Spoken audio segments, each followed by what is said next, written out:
ton royaume.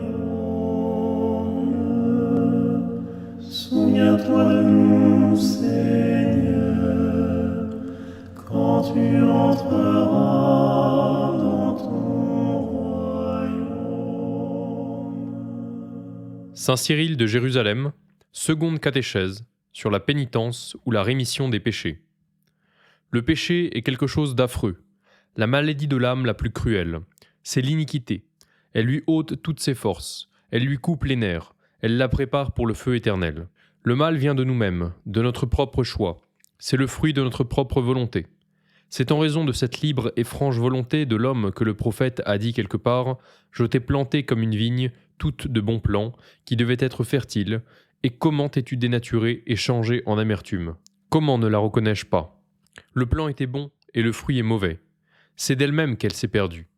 Celui qui l'a plantée n'a cependant rien négligé, et c'est cependant au feu que cette vigne est destinée, parce que plantée comme bonne, elle s'est d'elle-même, de son propre choix, perdue, et n'a voulu produire que d'élan brusque. Car dit l'Ecclésiaste, « Je n'ai trouvé qu'une chose, c'est que Dieu a fait l'homme droit, mais ils se sont eux-mêmes égarés dans beaucoup de raisonnements. Car, dit encore l'apôtre, nous sommes tous son ouvrage, créés pour opérer le bien. Or, le Créateur étant bon par essence, il n'a créé que pour opérer le bien. Et c'est de son propre mouvement que la créature s'est détournée vers le mal.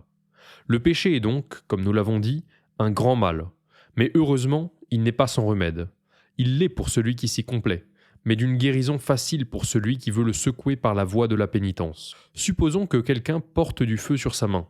Il se brûlera, incontestablement. Et s'il secoue le charbon qu'il tient, il sera aussitôt débarrassé. Mais à celui qui en péchant ne se croit pas brûlé, je lui demanderai avec l'Esprit Saint si un homme peut porter du feu dans son sein sans que ses vêtements ne brûlent, car le péché brûle jusqu'au nerf de l'âme. Mais me demandera-t-on, qu'est-ce que le péché? Est-ce un animal? Est-ce un ange? Est-ce un démon? Quel en est le principe ou l'auteur? Ô homme, sachez que ce n'est point un ennemi qui vous assaille de l'extérieur. C'est un mauvais germe qui croît en vous et sort de vous. Veillez sur vos yeux, et il n'y aura point de concupiscence. Conservez ce qui est à vous, et n'enlevez pas le bien d'autrui. Souvenez-vous du jugement, et vous serez à l'abri des tentations de la rapine, de la fornication, de l'adultère, de l'homicide, et de tous ces crimes qui déshonorent l'humanité. C'est de l'oubli de Dieu que le mal prend naissance, que naissent d'abord les mauvaises pensées, puis les mauvaises actions. Au reste, vous n'êtes pas toujours seul auteur du mal que vous faites. Il est encore un autre instigateur, un très méchant provocateur. C'est le diable qui vous suggère le mal et le suggère à nous tous. Mais il n'exerce aucune violence sur ceux qui ne lui prêtent pas l'oreille. C'est ce qui a fait dire à l'auteur de l'Ecclésiaste « Si l'esprit du fort vient à vous assaillir, résistez et ne lâchez pas pied.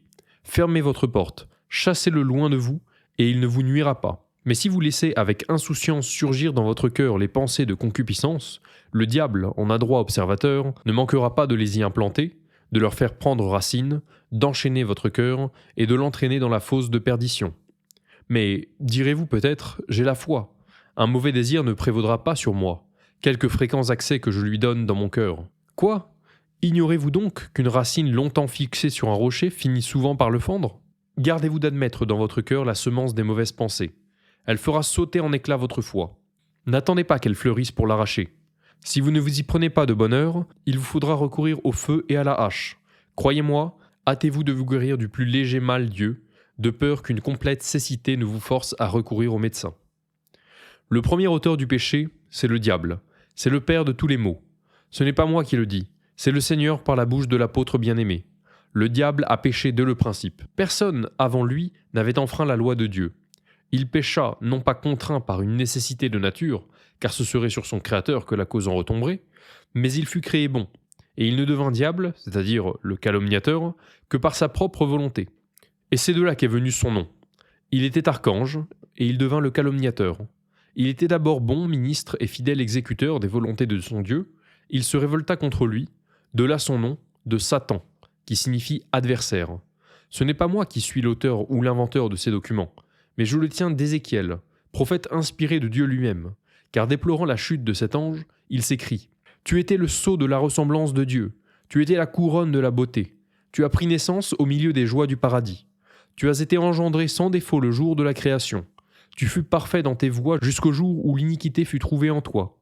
Ce n'est pas sans raison que le prophète se sert de ce mot, « fut trouvé », car elle ne lui venait pas du dehors, mais c'est toi-même qui as engendré le mal. Puis peu après, il en indique la cause. Ton cœur s'est élevé à cause de ta beauté. C'est en raison de la multitude de tes péchés que tu as été blessé. C'est à cause de tes iniquités que je t'ai précipité du ciel sur la terre. Aux paroles du prophète, le Seigneur lui-même ajoute « J'ai vu Satan tomber du ciel comme un éclair ». Remarquez le parfait accord qui existe entre l'Ancien et le Nouveau Testament. Cet archange en entraîna beaucoup dans sa chute. C'est lui qui suggère à ceux qui l'écoutent les mauvais désirs. De là les adultères, les fornications et tous les autres maux qui désolent la terre. C'est lui qui a fait chasser notre premier père du paradis terrestre et a fait changer ce jardin délicieux en une terre couverte de ronces et d'épines. Quoi donc ? Dira quelqu'un. Nous avons été séduits et trompés ? Sommes-nous perdus sans ressources ? Nous sommes tombés, n'y a-t-il aucun espoir de nous relever ? Nous avons été aveuglés, ne pourrons-nous jamais recouvrer la vue ? Nous sommes boiteux, ne pourrons-nous jamais nous redresser ? Et pour tout dire, en un mot, nous sommes morts, ne ressusciterons-nous pas ? Ô homme, est-ce que celui qui rendit à la vie Lazare, qui avait demeuré 4 jours dans le tombeau, ne vous ressuscitera pas plus facilement, vous qui jouissez encore de la vie du corps ? Celui qui a versé son précieux sang pour nous saura bien nous dégager des liens du péché. Espérons et ne nous laissons pas abattre par un désespoir coupable. C'est un grand mal que de ne pas mettre son espoir dans la pénitence. Celui qui n'attend plus de salut entasse crime sur crime et ne garde plus de mesure, tandis que celui qui a encore espoir dans la médecine en observe aisément les préceptes. Le larron qui n'attend plus le pardon de ses forfaits devient insolent jusque sur la croix. Mais celui qui espère trouver grâce devant son juge se jette souvent dans les bras du repentir. Le serpent pourra se rajeunir et se dépouiller de sa vieille peau. Et nous ne pourrons pas nous dépouiller du péché ? En cette terre, hier couverte de ronces et d'épines, est chargée aujourd'hui d'abondantes récoltes à la suite d'une bonne culture. Et il n'y aurait aucun espoir d'amendement pour nous ? La porte du salut est toujours et partout, ouverte à la nature. Mais pour cela, il faut de la volonté et du travail. Dieu est bon, et même très bon. Ne dites donc pas « j'ai été un débauché, un adultère, j'ai commis de grands crimes, non pas une fois, mais souvent ». Dieu pourra-t-il me pardonner ? Pourra-t-il les oublier ? Écoutez ces paroles du psalmiste. « Ô combien grande est la bonté, Seigneur, que vous réservez pour ceux qui te craignent. Quelque nombreux, quelque énormes que soient vos péchés, jamais ils n'épuiseront la multitude des miséricordes de Dieu. Jamais la science du médecin par excellence ne sera au-dessous de la gravité de vos plaies. Livrez-vous avec confiance entre ses mains. Découvrez-lui vos blessures et dites avec le roi prophète « Je confesserai contre moi mon iniquité devant le Seigneur. » Et vous pourrez dire ensuite « Vous m'avez remis l'iniquité de mon cœur. » Oh, vous qui ne fréquentez que depuis peu nos instructions, voulez-vous connaître la charité de Dieu pour les hommes ? Voulez-vous connaître sa bonté et son inépuisable patience ? Écoutez la conduite qu'il a tenue envers Adam, notre premier père, qui avait été pétri de la main même de Dieu et qui viola sa loi. Ne pouvait-il pas sur le champ le frapper de mort ? Sans doute, mais il n'en fit rien. Dans son extrême indulgence, il se contenta de le chasser du paradis, car son crime l'avait rendu indigne d'habiter ce lieu de délices. Il le plaça en face de ce paradis, pour qu'il pût toujours contempler le lieu dont il s'était lui-même expulsé par son crime, et que, comparant son état passé avec son sort présent, il put par son repentir et sa pénitence rentrer en grâce auprès de son Créateur. Caïn, le premier-né des hommes, devint le premier meurtrier, le premier fratricide, l'auteur des meurtres et des carnages, le chef des envieux. Mais après qu'il eut tué son frère, à quelle peine fut-il condamné ? À gémir et à trembler sur la terre. Quelle légère punition pour un crime aussi énorme ! Telle est la clémence de Dieu. Mais c'est peu de choses encore en comparaison de celle qui me reste à vous mettre sous les yeux. Rappelez-vous de ce qui se passa au temps de Noé. Les géants avaient inondé la terre de crimes. Dieu avait résolu de se venger de leurs iniquités par un déluge. Ce fut l'an 500 de l'âge de ce patriarche que Dieu fit entendre sa menace aux hommes. Ce ne fut que 100 ans plus tard qu'il la mit à exécution. Pendant 100 ans, Dieu différa donc sa vengeance. Ne pouvait-il pas d'abord exécuter ce qu'il exécuta 100 ans plus tard ? Nul doute, mais c'était pour donner aux hommes le temps de se repentir et de se racheter par la pénitence. Reconnaissez-vous ici la bonté de Dieu ? Car certes, si les hommes eussent mis à profit le délai qui leur était accordé, ils eussent éprouvé les effets de sa miséricorde. Passons maintenant à ceux qui se sont rachetés par la voie de la pénitence. Peut-être parmi vous se trouvera-t-il quelques femmes qui pourraient dire « Je me suis livré à la débauche, aux adultères, j'ai souillé mon corps de 1000 impuretés. Peut-il y avoir un salut à espérer pour moi ?» Femmes, jetez les yeux sur Rahab, et ne désespérez pas de votre salut. Quoi ? Si une prostituée publique trouve son salut dans la pénitence, Comment celle qui n'a outragé la pureté qu'une fois peut-être avant son admission à la grâce, ne trouvera-t-elle pas son pardon dans le jeûne et les larmes du repentir? Comment Rahab trouva-t-elle grâce devant Dieu? Elle n'eut besoin que de s'écrier « Votre Dieu est le Dieu qui habite le ciel et la terre ». Remarquez qu'elle dit « Votre Dieu », n'osant en raison de son impureté dire qu'il est le sien. Si vous voulez un témoignage non équivoque de son salut, écoutez le psalmiste lorsqu'il dit « Je me souviendrai de Rahab et de Babylone parmi ceux qui me connaissent ». Ô bonté infinie de Dieu qui daigne faire mention dans ses livres sacrés des femmes prostituées, et qui ne dit pas seulement « Je me souviendrai de Rahab et de Babylone », mais qui ajoute « Parmi ceux qui me connaissent ». La pénitence est donc pour les hommes et pour les femmes une égale voie de salut. Quand tout un peuple pécherait, il ne pourrait jamais l'emporter sur la miséricorde divine. C'est tout un peuple qui se fait un veau d'or, et Dieu ne cesse pas d'être clément. C'est tout un peuple qui le renie et qui l'abjure, mais Dieu ne s'abjure pas lui-même. Ce sont là tes dieux, ô Israël, criait ce peuple en démence. Et cependant, le Dieu d'Israël ne laissait pas de le protéger et de le défendre comme par le passé.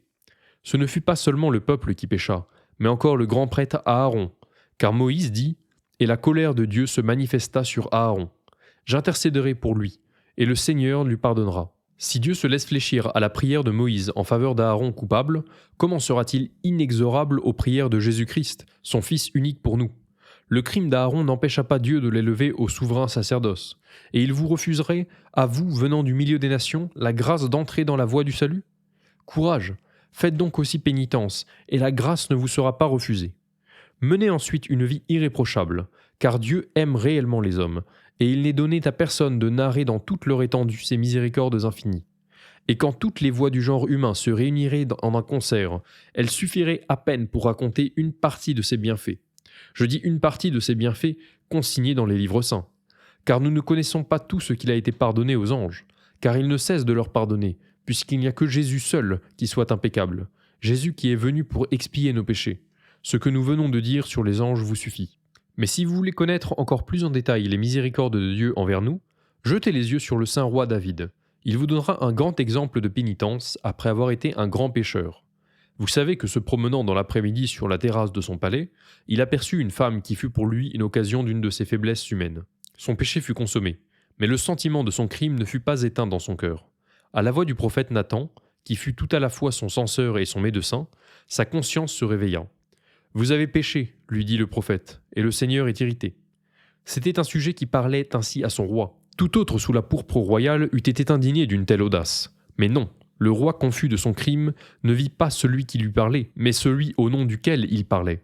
Sans se laisser aveugler par cette garde nombreuse qui l'environnait, il porta les yeux sur ces légions d'anges qui environnent le trône du Seigneur, et comme s'il eût vu l'invisible, il trembla et répondit à l'envoyé, ou plutôt à celui qui l'envoyait, « J'ai péché contre le Seigneur. » Remarquez tout à la fois et l'humilité et la confession de David.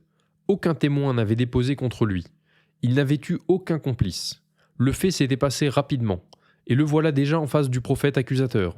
À la première révélation qui lui en est faite, il en est fait l'aveu sans hésiter, sans chercher d'excuses, sans balbutier, et le voilà aussitôt guéri.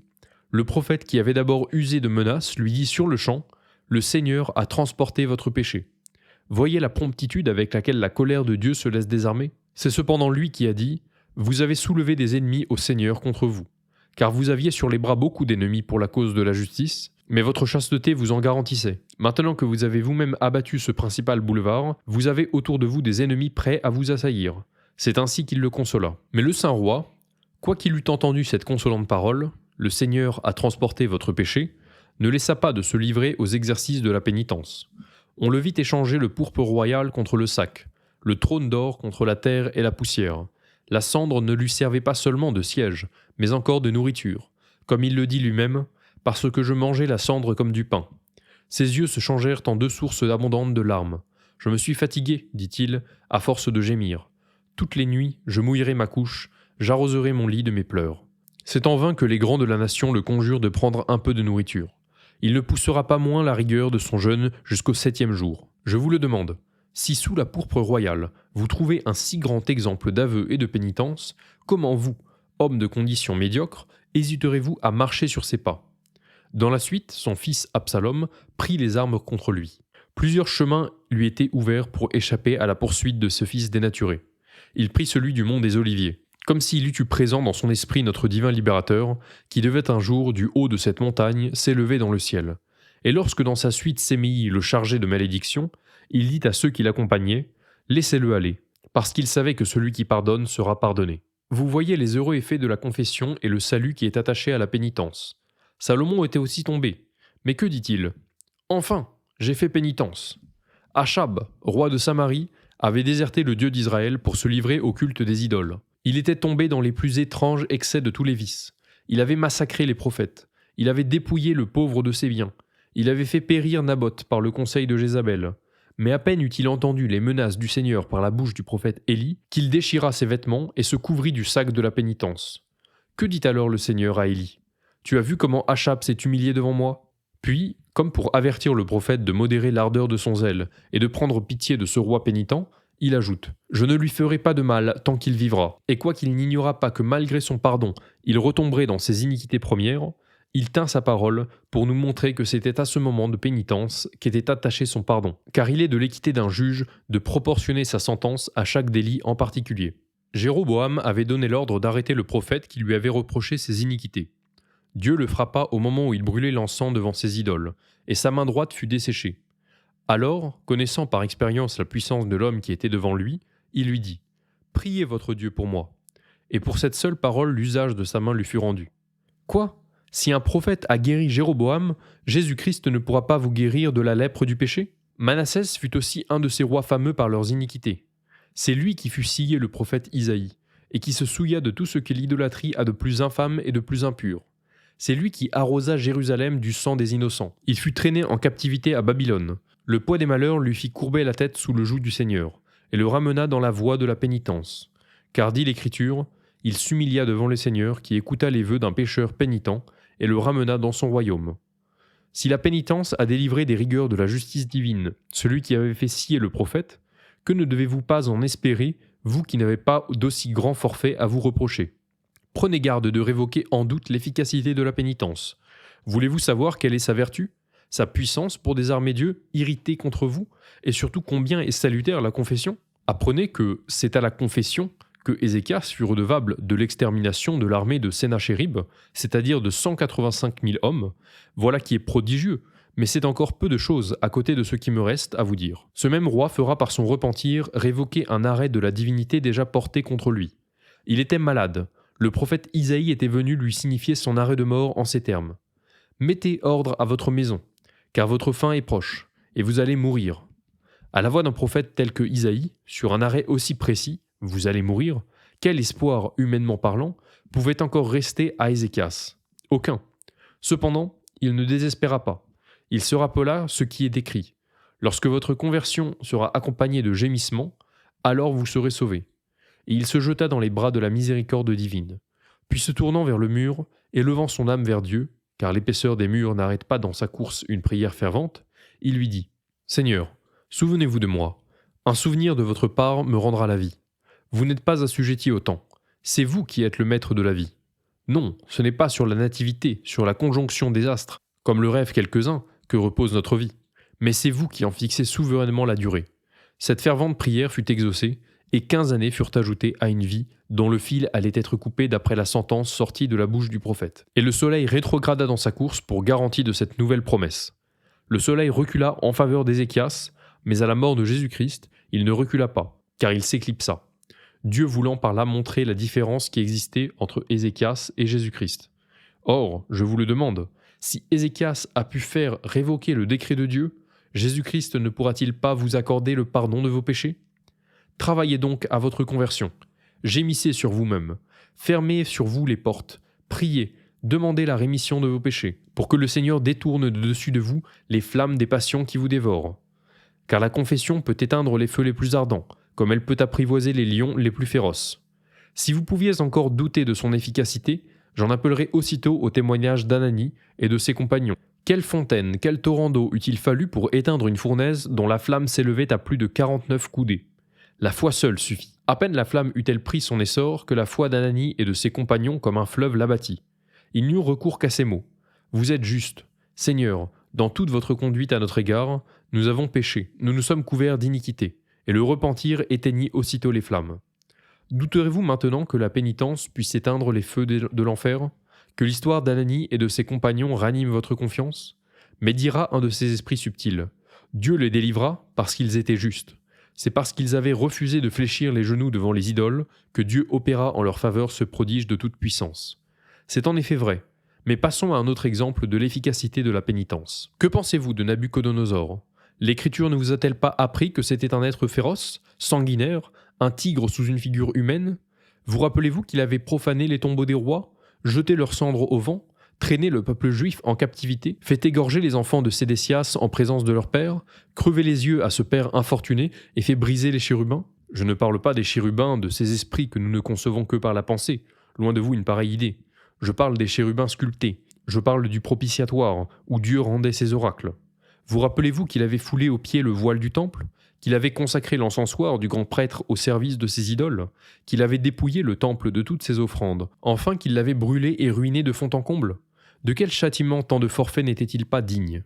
Des rois massacrés, le temple brûlé, les lieux saints profanés, un peuple entier traîné en captivité, les vases sacrés employés au service des idoles, de combien de supplices un seul de ces crimes n'était-il pas digne? Voilà une masse effroyable de forfaits. Eh bien retournez-vous, considérez avec moi la clémence divine. Voyez ce monstre humain, le voilà changé en bête. Il est rejeté dans le désert hors de la société des hommes. C'est par la rigueur du châtiment que son salut s'opérera. Le voilà armé d'ongles comme un lion dévastateur, il avait été la terreur des saints.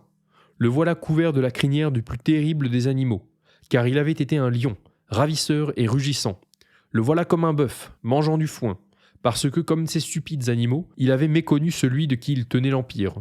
Tout son corps est exposé à la rosée du matin, parce que, après avoir vu le feu de la fournaise éteint par la rosée céleste, son incrédulité n'avait pas été ébranlée. Qu'est-il ensuite arrivé? Écoutez-le lui-même. J'ai élevé mes yeux vers le ciel, j'ai béni le Très-Haut, j'ai rendu hommage à celui qui vit dans l'éternité des siècles, je l'ai glorifié.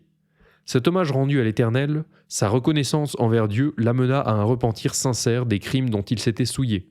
Il reconnut sa faiblesse et son néant. Dieu se laissa fléchir, et il lui rendit les honneurs de la royauté. Ainsi, vous le voyez, malgré l'énormité des crimes de Nabuchodonosor, sur un simple acte de repentir, Dieu se sera laissé fléchir. Dieu lui aura remis ses péchés, lui aura rendu son sceptre et sa couronne. Et il ne vous pardonnerait pas, à vous qui feriez pénitence? Il ne vous admettrait pas dans son royaume céleste, si vous vous en rendiez digne? Ah, croyez-moi, le Seigneur est trop bon. Il est trop disposé à pardonner, trop tardif à se venger, pour vous inspirer le plus léger doute sur l'efficacité de la pénitence. Ainsi donc, que personne parmi vous ne désespère de son salut. Pierre, le prince et le chef des apôtres, renia 3 fois son maître à la face d'une simple servante. Mais frappé de repentir, il versa d'abondantes larmes, car une profonde douleur est toujours accompagnée de pleurs. Ce sont ces pleurs qui lui ont non seulement valu le pardon de son apostasie, mais encore la conservation de la haute dignité qui lui avait été conférée. D'après les nombreux exemples des pécheurs qui se sont repentis et qui ont été sauvés, que je viens de vous mettre sous les yeux, confessez-vous au Seigneur pour obtenir la rémission de vos péchés, vous rendre digne du royaume céleste, et entrer en possession de l'héritage qui est promis à tous les saints avec Jésus-Christ, à qui appartient la gloire dans les siècles des siècles. Amen. Bienheureux les persécutés pour la justice, car le royaume des cieux est à eux. Souviens-toi de nous, Seigneur, quand tu entreras dans ton